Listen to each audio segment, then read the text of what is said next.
salut à tous, bienvenue sur la chaîne La Carpe en Baroude. Donc aujourd'hui, je vais faire une nouvelle vidéo concernant un objectif que je me suis fixé pour la fin d'année, c'est-à-dire l'ALT. Faire un ALT, ça comprend plusieurs paramètres dont j'ai pris connaissance en le préparant, hein, puisque j'ai dû rouler des billes. Ça commence par ça, mais ça continue aussi par une connaissance du milieu où on pêche, et c'est là où je vais démarrer, hein.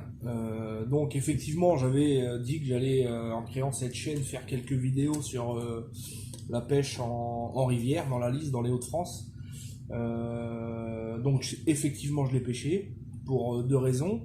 D'une part, pour me faire la main sur la pêche à la carpe en batterie, puisque je viens du monde de la pêche au coup. Et deuxièmement, pour apprendre à connaître le cheptel et le comportement de la rivière. Donc je l'ai pêché du mois d'avril au mois de août, même un petit peu avant, parce qu'au mois d'août, pendant mes congés, j'ai pas eu le temps de le faire. J'ai pas eu le temps de le pêcher du tout. Donc je l'ai pêché jusqu'à la mi-juillet, vers le 15-20 juillet. Et donc j'ai pris quelques notes sur le comportement de la rivière et de la Lys, dont je pêche et dont je vais parler. Donc on voit effectivement quelques vidéos d'ALT, notamment en étang, sur des étangs de 2 hectares et demi, avec des quantités quelques centaines de kilos sur 2 mois. On voit également des ALT sur des pêches en rivière, dans le sud, surtout. Moi je suis dans les Hauts-de-France, donc je vais me lancer sur un ALT d'une rivière, donc je répète 15 mètres de large sur donc le secteur de nuit est autorisé à partir du point kilométrique 5, les balises VNF, hein, jusqu'au point kilométrique 16 à peu près, ce qui nous laisse 11 km de pêche de nuit, entrecoupé par des écluses. Donc moi j'ai choisi le secteur amont, qui fait à peu près 5 km et demi, et je me suis focalisé sur une zone bien précise dont je vais vous détailler. Donc je vous donne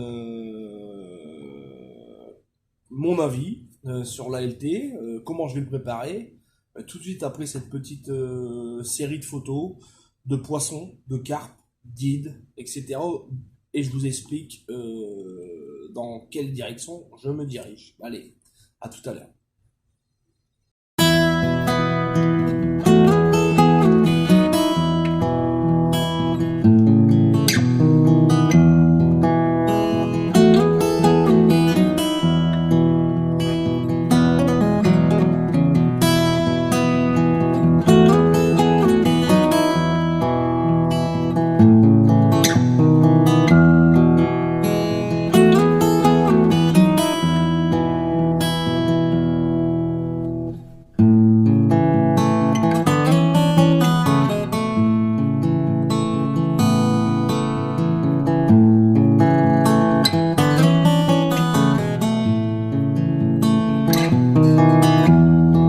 Donc voilà, après cette petite série de photos, hein, du site, on va commencer par expliquer un peu ce que c'est qu'un ALT.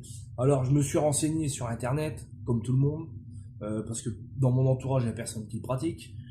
Alors on entend dire un ALT, t'amorces 15 jours, 3 fois par semaine, 5 kilos de billes, etc., etc., etc. On lit sur des forums, même des profils qui datent de 2013, 2015, par là, où les mecs disent pour un ALT, il faut mettre de le démarrer avec 1 kg de graines, 500 grammes de pelé de ceci, 300 grammes de parlimpinpin de cela. C'est totalement faux. Il n'y a rien de vrai. Ce qui ressort déjà d'une, c'est la durée. Voilà, les durées, les quantités, c'est à calculer. Je vais en revenir après. Donc et d'autres paramètres. Donc déjà, résumer un ALT, qu'est-ce que c'est? Un ALT, c'est un amorçage à long terme qui a pour but d'accoutumer le poisson à un apport bien précis de notre fabrication. Hein, faut pas se lancer à acheter des billes à 10, 15 kilos, 15 euros le kilo, pardon, en magasin, avec, je sais pas, des arômes de parlimpinpin. Il y en a des bons, et il y en a aussi qui sont là pour plus convaincre le pêcheur de l'acheter que le poisson de le faire, de le manger. Donc faut partir déjà sur des choses, grosso modo, qui va permettre, grâce à l'accoutumance et la régularité à laquelle ça va demander de préparer la LT, de pouvoir suivre. Hein. Donc il y a plusieurs critères qui rentrent en jeu. Les deux principaux, c'est le financier, le critère financier, l'argent que vous avez à mettre dedans, et le temps que vous allez avoir à mettre dedans pour le préparer. Moi, pour ma part, je le prépare tout seul, donc il a fallu calculer. Donc j'ai dû chiffrer, donc acheter mes farines, déjà prendre une bille de ma conception qui a tourné cette année, que j'ai connue, que j'ai essayé sur le milieu et qui m'a amené plusieurs résultats. Il y a eu donc en termes de billes, 3 billes qui ont été faites. Donc il y avait la bille carnet que j'avais mis dans l'une de mes premières vidéos, qui s'est avéré, il y avait de la touche. Mais le problème c'est qu'on a eu énormément de tanches, puisque la rivière, bon bah à première vue, est riche en cyprinidés, mais pas les bons cyprinidés. Hein. Il y a de la tanche, il y a de la brème, il y a du gardon, il y a de l'île mélanote, comme vous avez vu en photo. L'île mélanote, de mémoire, elle faisait 3 kilos. Des tanches de entre 1 et 2-3 kilos aussi couramment. On les prend avec 2 billes de 18, tranquillement. Donc cette bille carnée, je l'ai mis de côté. Hein, je l'ai passé, j'ai fini, je l'ai arrêté. J'ai ensuite fait une bille à base d'arômes de maïs, de flocons de maïs, etc. Pareil, de la brème,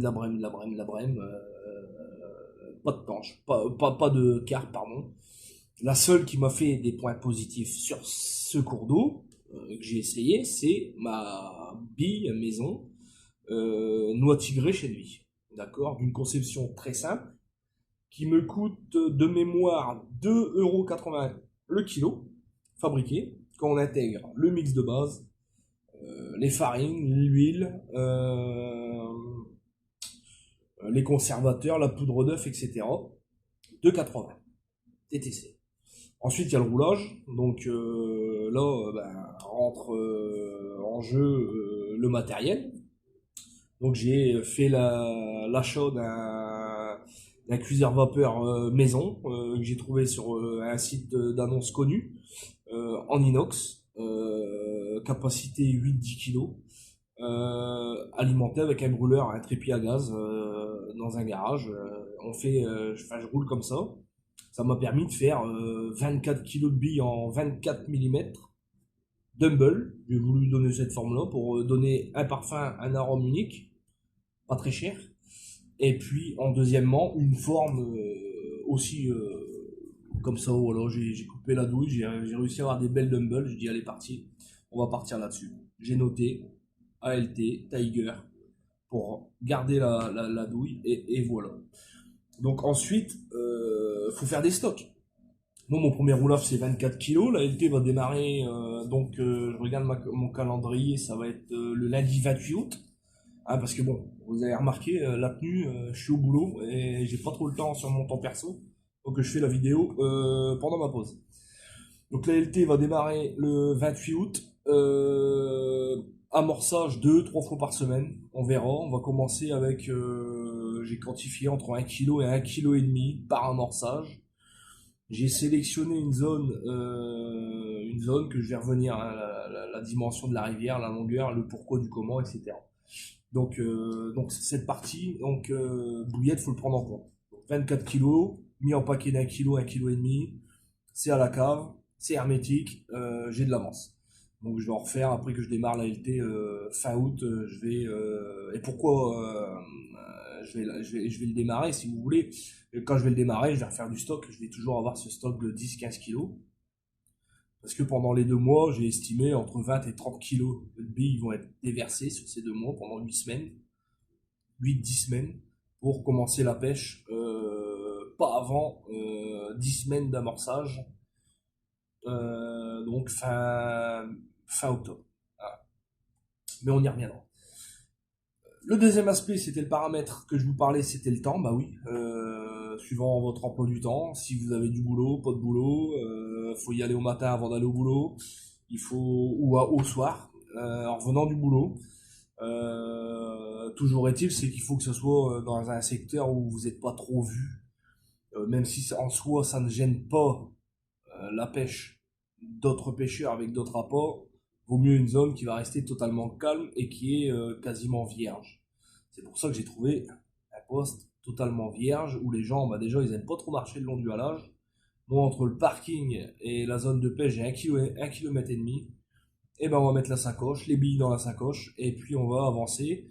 J'ai une petite machette Gerber, la marque Gerber, pour élaguer quelques branches, pour me faire ma trouée avant la pêche, mais ça va pas me gêner en soi pour, comment dire, amorcer.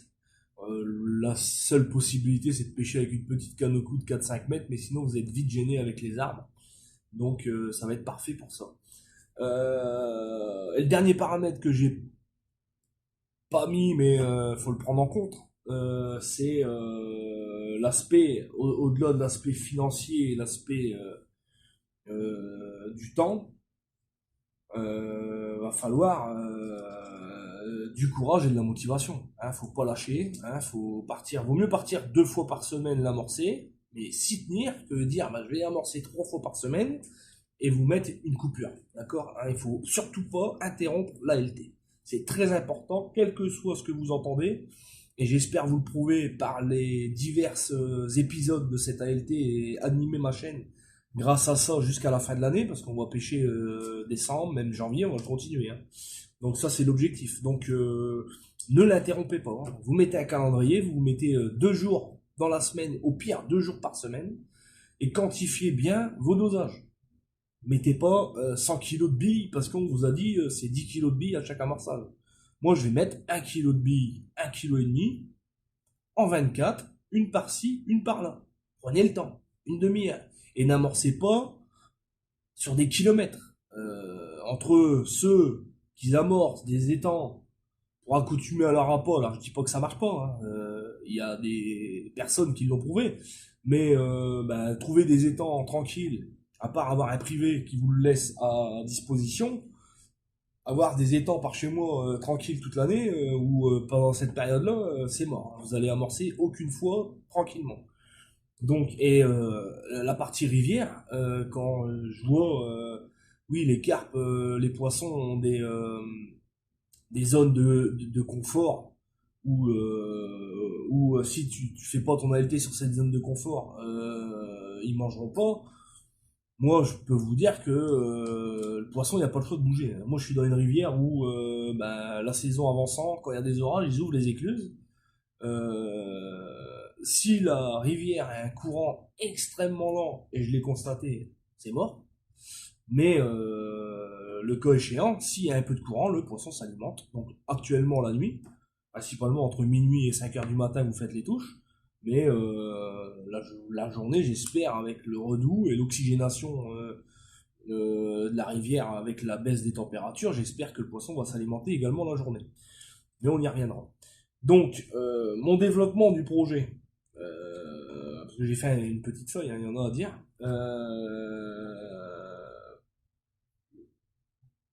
Mes sessions de pêche, dont j'ai pas eu le temps de filmer, c'était pourquoi? C'était pour comprendre le poisson.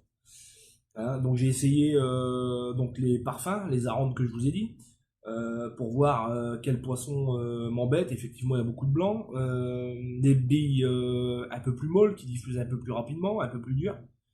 Présence de gobies, ça c'est des informations qu'on obtient auprès des pêcheurs au blanc, des pêcheurs locaux.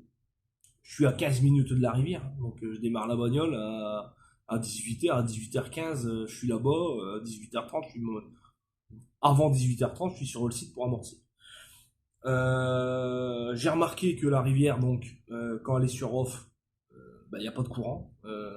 quand c'est en plein cagnard, il n'y a pas de poisson. Je me suis dit, ben, on va trouver un spot à l'abri du vent nord qui est très froid, et il va en avoir dans les Hauts-de-France. Donc, donc, sur cette parcelle de 5 km, il y a beaucoup de trouées sans obstacle possible qui pourraient empêcher le vent de taper. Donc, ça va être vachement balayé par les vents, les pluies, enfin tout ce qui va pouvoir rentrer en jeu en termes de température. Même si la température de l'eau restera à peu près pareille, la rivière, si elle a 8 degrés en amont, 2 km avant, elle sera à peu près à la même température au large, hein, puisque c'est un courant assez lent, régulier, mais lent. Je vais le constater comme lent, suivant les précipitations. Ça, je l'ai pris en compte. Donc, j'ai des arbustes en face, enfin, des arbres, hein, d'une dizaine de mètres, en face de moi, et de mon côté, je vais même pêcher au pied des arbres. Il y a quelques petites grandes herbes qui n'ont pas été fauchées par les VNF à l'entretien du mois de juin. Et ben je vais les laisser et, avec ma machette, je vais les faire, hein, je vais désherber ça après que les feuilles sont tombées. Hein, on pense à la nature, donc après que les arbres sont en veille, et ben là je ferai mon petit trou. J'ai la possibilité de mettre 2 postes au pied de ce poste-là qui fait 100 mètres de large, enfin 100 mètres de long. Une berge de 100 mètres de long, 15 mètres de large, 1500 mètres carrés. Donc 30 kg divisé par 8 semaines. Hein, vous faites le calcul. Donc c'est comme ça que je vois euh,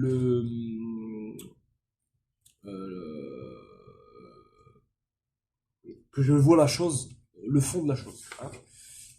Donc rivière 15 mètres de large, 2 mètres 50 de profond, régulier, une marche descendante de chaque côté, un peu de cailloux, un peu légèrement de la vase peut-être à certains endroits, mais c'est beaucoup caillouteux.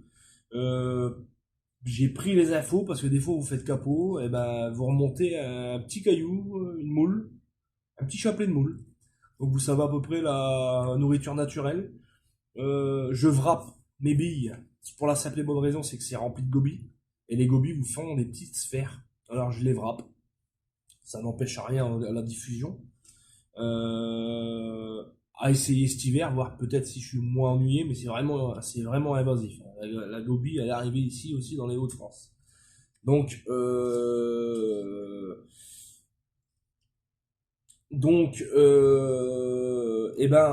les secteurs de nuit sont autorisés, c'est important parce qu'on va déjà se tester. Hein. On va essayer de faire un 24 heures pour commencer, pour voir les tranches horaires, et puis après on va essayer de se régler suivant en prenant en compte les températures, la météo, les pressions atmosphériques, pour prendre un peu quelques informations. On va essayer de se caler une période ou pas. Hein. Peut-être que le poisson passera un coup à midi, un coup au soir, un coup au matin. J'en sais rien. Mais toujours est-il, c'est que ce secteur-là va me permettre de ne pas être balayé par le vent nord-est, nord-ouest éventuellement, mais éviter le vent de nord. Le vent de sud, ben, nous, dans le nord, ça va risquer d'arriver très rarement. Donc, voilà, on a fait le point sur cet objectif. Je vais alimenter, je vais faire des épisodes ou des petites vidéos courtes pour vous montrer le post. Hein, je vous le rappelle, on commence l'ALT le 28 août, certainement au soir, et puis j'y retournerai le jeudi 31 août. Pareil, avec 1 kg, 1,5 kg, et puis 2 fois par semaine. On va y mettre la dose, tranquillement, une bille par une bille. Je vous montrerai en vidéo. On va voir ensemble l'évolution du poste, hein, puisque là il est en feuille, hein, on est fin août. On va peut-être certainement avoir un beau mois de septembre ici, donc je l'espère, pour que les carpes restent en alimentation, parce que je le sais que la zone est en zone d'alimentation. L'aval, il y a du nénuphar. L'arôme allant se diffusant vers l'aval, l'arôme ne remonte pas le courant. Et ben je compte tout doucement les habituer et cloisonner le poisson dans cette zone. À savoir que je vais faire aussi, j'espère, si ça marche, si ça fonctionne, la majorité du cheptel. Du moins, je vais me faire un avis sur ce cheptel. Hein, en photo, je vous ai mis une carpe de 8,5 kg. Et j'en ai une de 14 kilos, hein, assez trapue. Donc, il y a des échos qu'il y a des grosses. J'en ai pas encore fait, j'en ai pas encore vu les faire, puisque c'est pas si pêché que ça. Des petites certainement, hein, ça c'est sûr, mais des grosses, bon, on verra. J'espère que la LT va marcher, c'est réputé. Alors ça, ce que j'ai lu, ça revient couramment, ça permet de faire des gros poissons. Donc on va bien voir le compte rendu. Cette ALT prendra fin certainement vers le 22 octobre pour vous donner un ordre d'idée. Hein, donc on va voir l'évolution, la tombe des feuilles, je vais faire le poste, j'ai la possibilité de mettre mon bivy à 2 endroits, en dessous des arbres, et j'aurai la possibilité sur les extérieurs du secteur. Hein, en fait, je me suis fait un secteur en 4 zones, et je vais me faire un poste A, qui est déjà aménagé en permanence, B, C et D. Voilà. Donc, à part ça, voilà, on a s'arrêter là. Je vous dis à très bientôt, à la semaine prochaine. Et puis je vais animer ce projet qui me tient à cœur de faire un ALT et de qu'on vive ça ensemble et qu'on se fasse un avis et qu'on enlève, j'espère, certains préjugés sur l'ALT sans langue de bois, sans prise de tête non plus. Donc, on parlera, je vous montrerai les billes en vrai, en live, hein, je vais vous mettre des photos. Mais donc je vais vous mettre tout ça sur vidéo au fur et à mesure et on va suivre cette préparation. Allez, à bientôt, salut.